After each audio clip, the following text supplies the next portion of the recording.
Assalamualaikum warahmatullahi wabarakatuh. Bismillahirrahmanirrahim.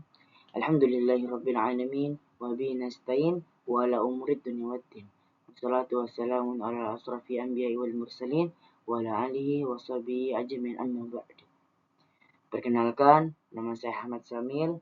Saya dari Universitas Ibnu Khaldun Bogor. Di sini saya akan menjelaskan tentang tafsir tahlili surat Al-Imran ayat 14 dan 17 mengenai pendidikan syahwat. Jadi Allah Subhanahu wa taala menciptakan manusia dengan membawa dua unsur yang besar. Yang pertama adalah unsur ilahiyah dan yang kedua adalah unsur jasmani. Dan unsur ilahiyah ini adalah unsur yang berkaitan dengan Tuhannya, yaitu Allah Subhanahu wa taala, seperti keimanan dan ketakwaan. Dan yang kedua adalah unsur jasmani. Dan unsur jasmani ini adalah unsur yang mengarah kepada kebutuhan duniawi kita, seperti makan, minum, dan hasrat biologis, ataupun kita bisa bilang adalah syahwat. Dan dalam Islam, syahwat itu tidak dianggap sebagai sesuatu yang buruk, melainkan adalah sebuah fitrah yang harus diarahkan dengan benar. Dan dalam Al-Quran, surat Al-Imran ayat 14 dan 17 ini adalah termasuk salah satu ayat Al-Quran yang menjelaskan tentang hakikat syahwat dan kecintaan manusia terhadap dunia. Dan di ayat ini Allah Subhanahu wa taala mengingatkan bahwa semua kenikmatan dunia itu Allah hiasi kepada manusia sebagai ujian, bukan sebagai tujuan utama. Dan di surat Al-Imran ayat 14 yang berbunyi Bismillahirrahmanirrahim. Zuina linnasi hubbus sahawati minan nisa'i wal banina wal qanatir al muqantarati minal jahabbi wal fiddati wal hawlil musawamati wal ar'ami wal has. Dzalika mata'ul hayatid dunya wallahu indahu husnul ma'ab. Zuina linnasi hubbus sahawati. Jadi di sini itu dijelaskan Allah menjadikan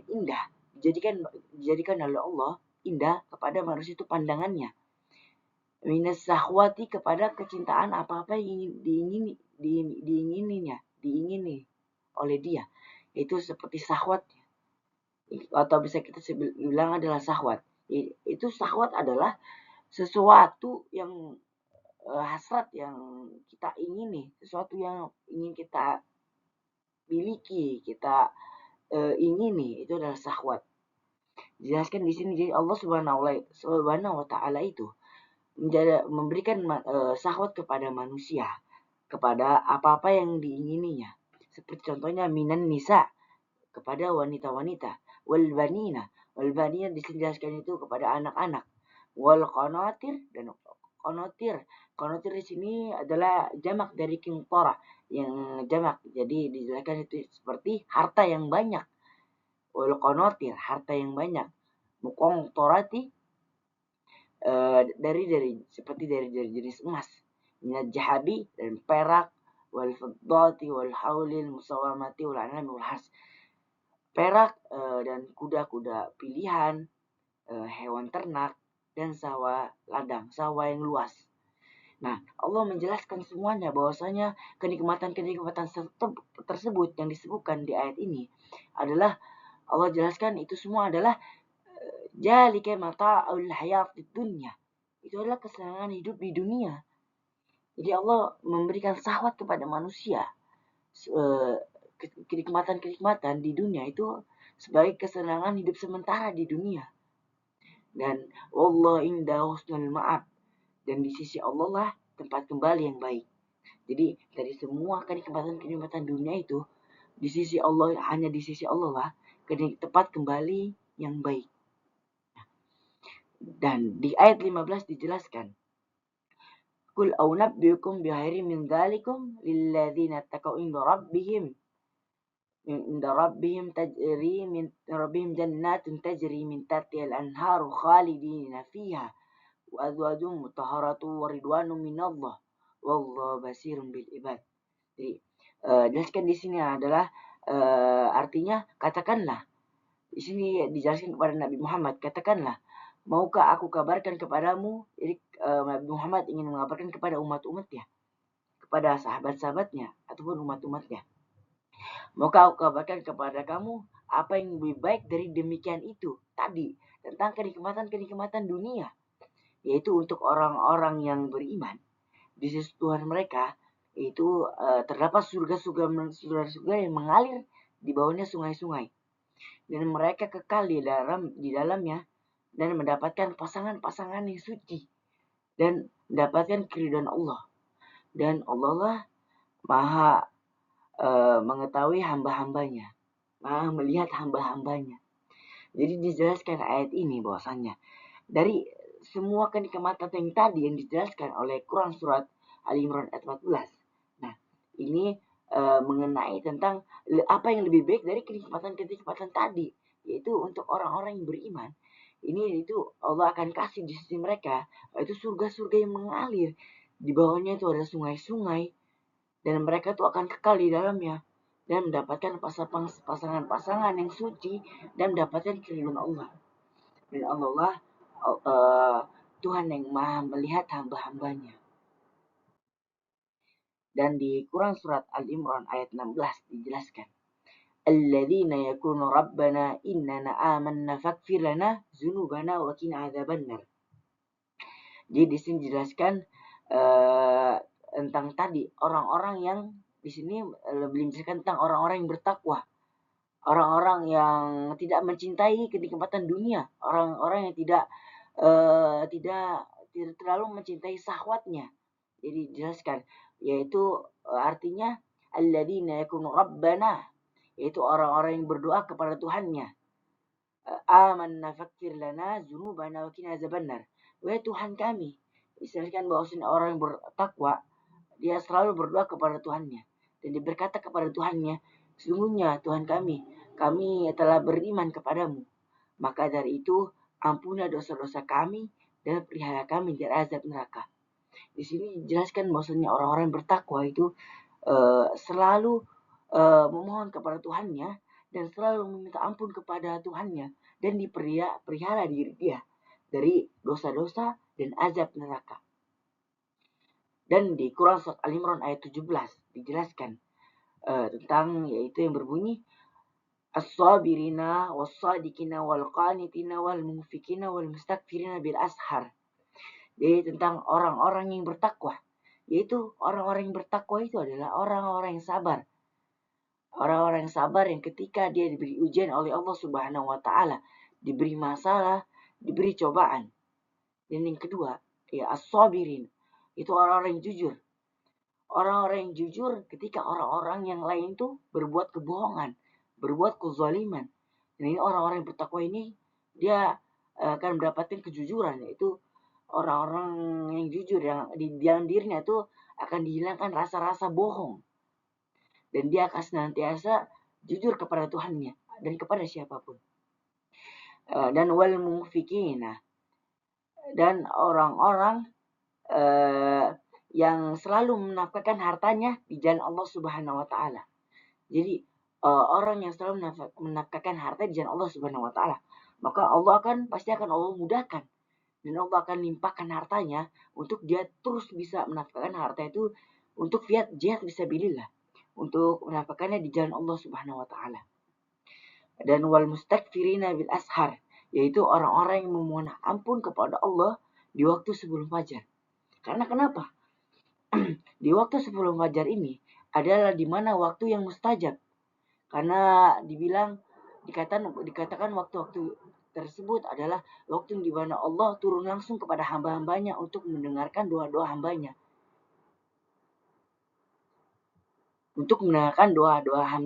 Maka dibilang orang-orang yang spesial itu adalah orang-orang yang bisa bangun ketika tahajudnya, dan dia memohon ampun kepada Tuhannya di waktu fajar. Lanjut dalam asbabun nuzul ayat Al-Imran ini. Jadi Quran surat Al-Imran ayat 14-17 ini turun ketika sebagian para sahabat itu membanggakan harta dan keluarganya. Maka Allah menurunkan ayat ini untuk menegaskan kepada mereka bahwa kenikmatan semua tadi, kenikmatan dunia, itu Allah hiasi sebagai ujian, bukan ukuran kemuliaan. Dan di sini Ibnu Katsir menambahkan bahwasanya ayat ini memperingatkan kita agar kecintaan dunia itu boleh-boleh saja sebenarnya, tapi tidak boleh mengalahkan kecintaan kita kepada Allah dan akhirat. Dan munasabah di ayat ini, itu munasabah antara ayatnya.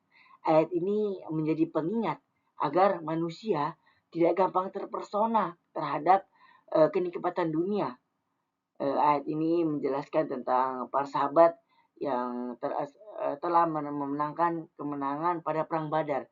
Di sini Allah menegaskan bahwasanya jangan terpesona uh, terpesona terhadap kenikmatan dunia, bahwasanya semua itu hanya ujian dan antar surat.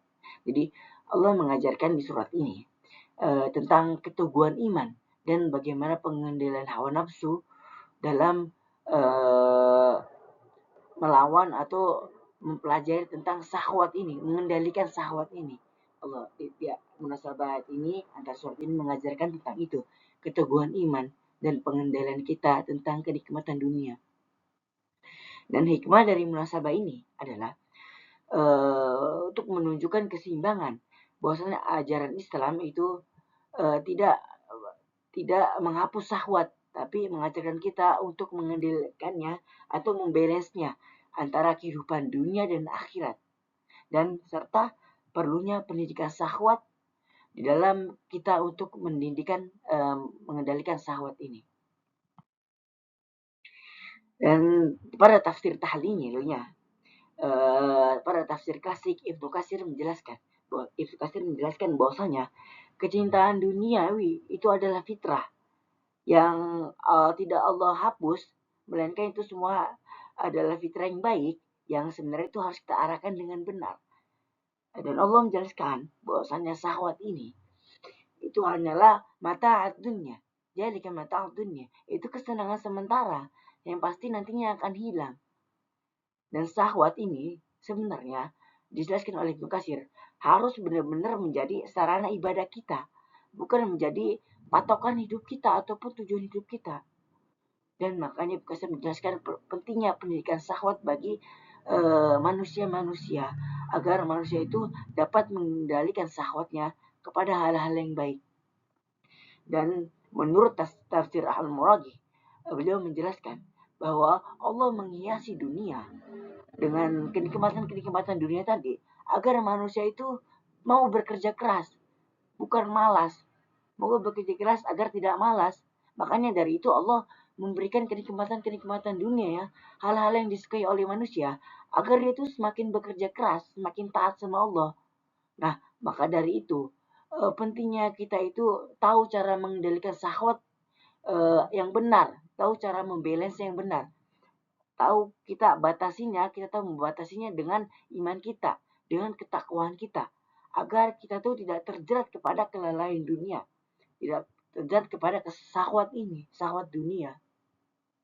Dan menurut Quraisy Shihab, ayat Al-Imran ini tentang syahwat ini termasuk kepada ayat tentang pendidikan spiritual. Jadi Allah tidak melarang manusia untuk mencintai dunianya. Allah tidak melarang, Allah membolehkan. Tapi Allah di sini mengajarkan untuk kita bagaimana cara mendidik tentang menikmati syahwat, pengendalian terhadap syahwat dunia ini. Allah mengajarkan kita, mendidik kita. Maka dari itu ayat ini turun. Dan menurut Quraisy Shihab, syahwat itu adalah sarana ujian moral bagi kita, bagi manusia, untuk pengendalian diri kita. Dan di dalam Islam itu tidak sama sekali menghapus syahwat. Sedangkan tidak menghapus syahwat. Jadi Islam ini malah menjadikan syahwat itu mengajarkan kita untuk mengaturnya agar menjadikan syahwat ini menjadi energi positif untuk kita hidup di dunia ini.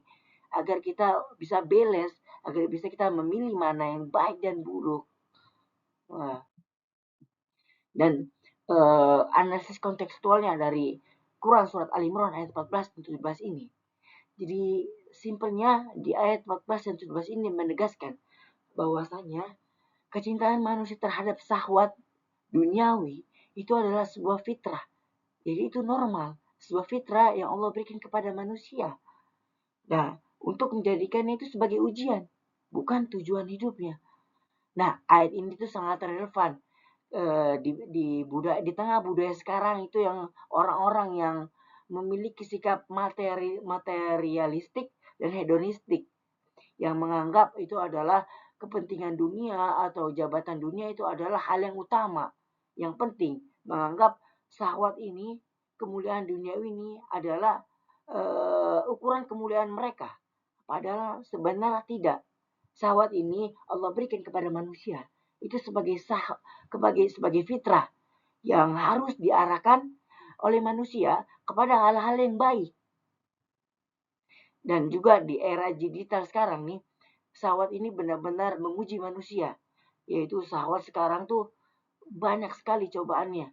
Di dunia ini, di dunia media sosial, syahwat ini terkadang ditampilkan oleh manusia secara visual di media sosial tentang buruknya dan baiknya.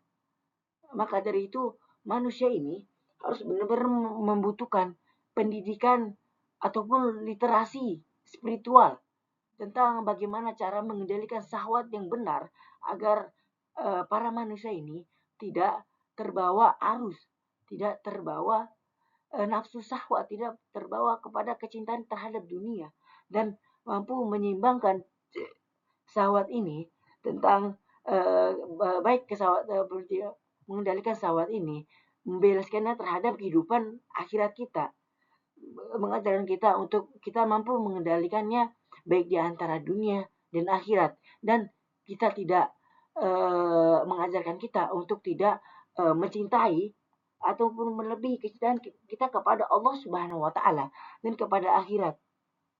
Maka dari itu kesimpulan dari saya, keberhasilan sejati itu tuh bukan diukur dari harta ataupun kedudukannya, kedudukan manusia, mau itu jabatannya, itu hartanya, semua ya, tidak diukur dari itu keberhasilan sejati itu, tapi dari kemampuan manusia itu untuk mengendalikan syahwatnya dan mengutamakan ketakwaan kepada Allah Subhanahu wa taala, mengutamakan ketakwaannya dibanding kecintaannya terhadap dunia. Dan mungkin itu yang bisa saya sampaikan terhadap tafsir tahlili Quran surat Al-Imran ayat 14 dan 17 ini. Mungkin kurang lebihnya dari saya, mohon maaf. Unzur mengqala wala tanzur mengqala. Saya Ahmad Samir, saya izin pamit undur diri. Wassalamualaikum warahmatullahi wabarakatuh. Waalaikumsalam.